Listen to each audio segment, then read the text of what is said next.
Beautiful music from our special guest in the house tonight, Mr. Taj Leaks. Very inspirational, great voice, great voice. Touching back on again, You the Man. There's so much that I've seen that you've been doing online, apart from Toka. Is Toka geared towards just the kids and helping the kids, or do you go outside of helping the children in what you do in St. Lucia? I mean, the idea of Toka is, when we started it off, was to help underprivileged and at-risk children in the Caribbean. But it's not, Toka is not, our mission is not engraved in stone. So I found myself doing things that have touched me along the way, because we did, a couple of years ago, more than a couple of years ago, I did something called a clothesline project. The clothesline project is on domestic abuse. Now, we know in the Caribbean, there's a host of domestic abuse that we don't talk about.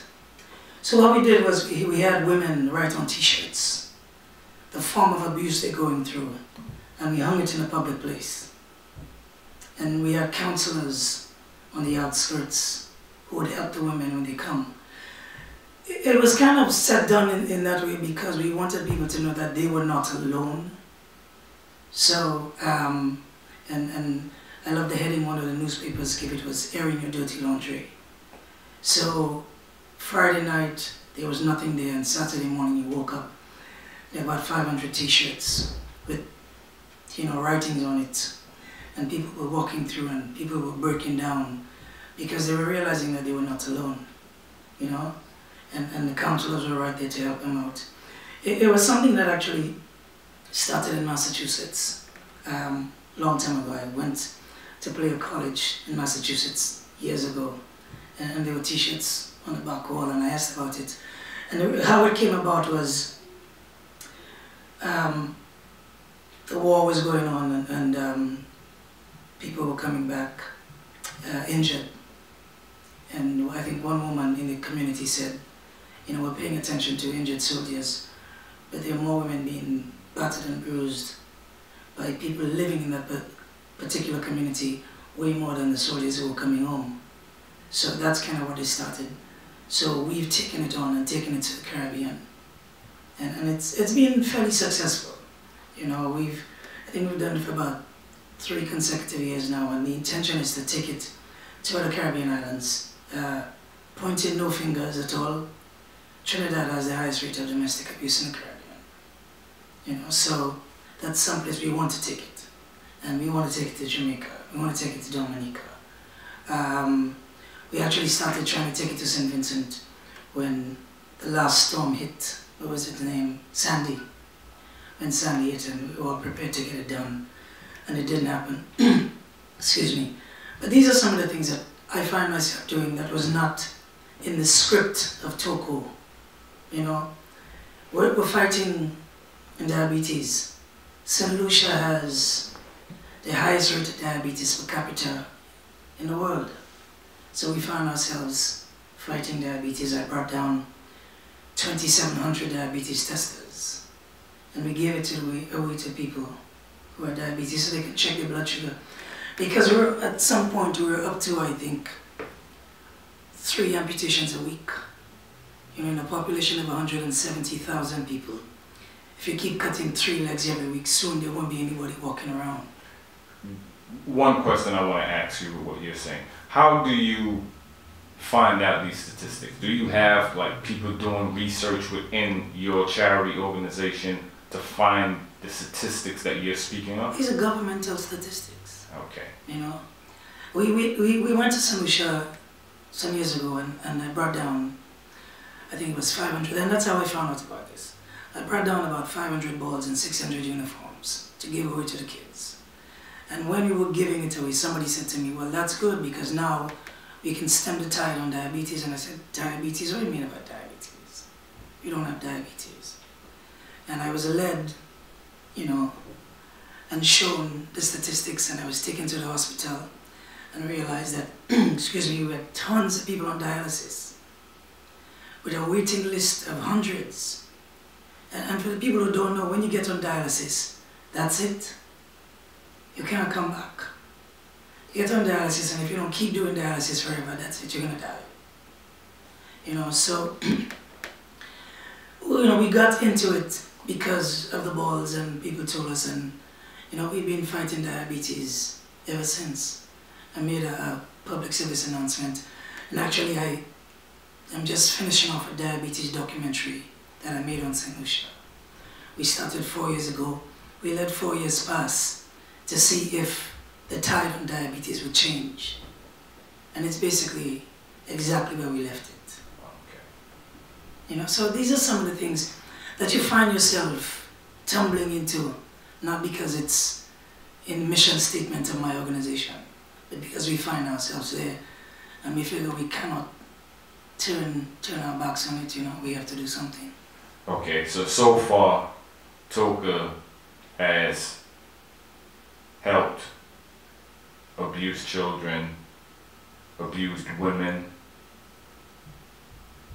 diabetic patients.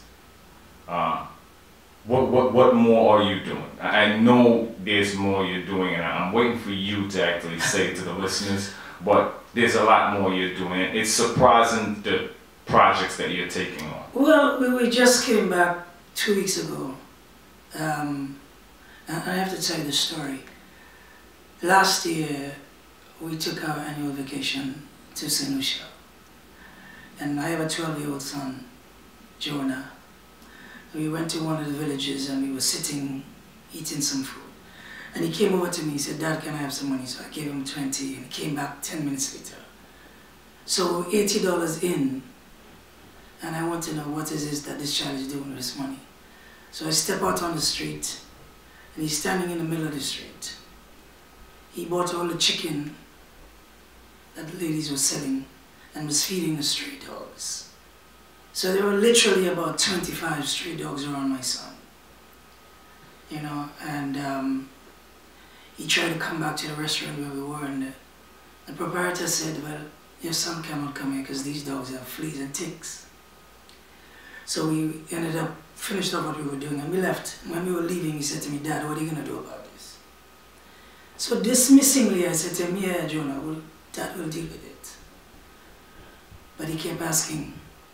So I promised him that I would do something. So I went to St. Lucia about 3 weeks ago, and I brought 10 vets with me. And we spayed and neutered about 400 animals. So right now I've taken on another challenge of trying to rid St. Lucia of all the stray dogs, of all the stray cats. And we're trying to just kind of revisit the laws on the books as far as animal welfare, how people treat the animals, the dogs and the cats. And I know people know Caribbean people, it's been a cultural thing with us, and it's not a blanket statement.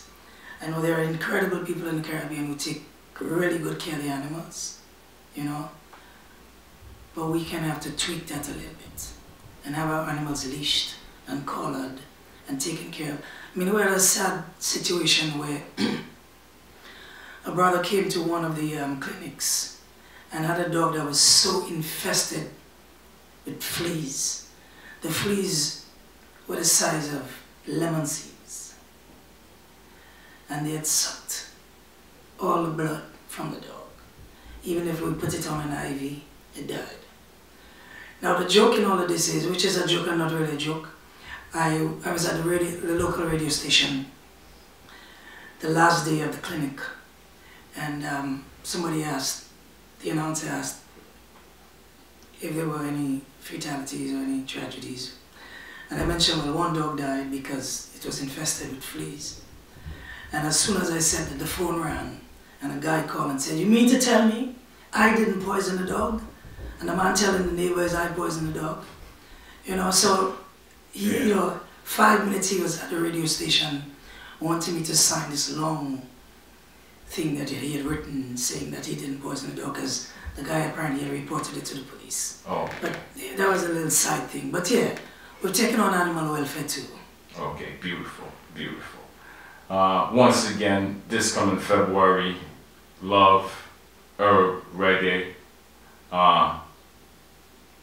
You said the listeners could expect a different tone in this album. Yeah, there's a little revolution there.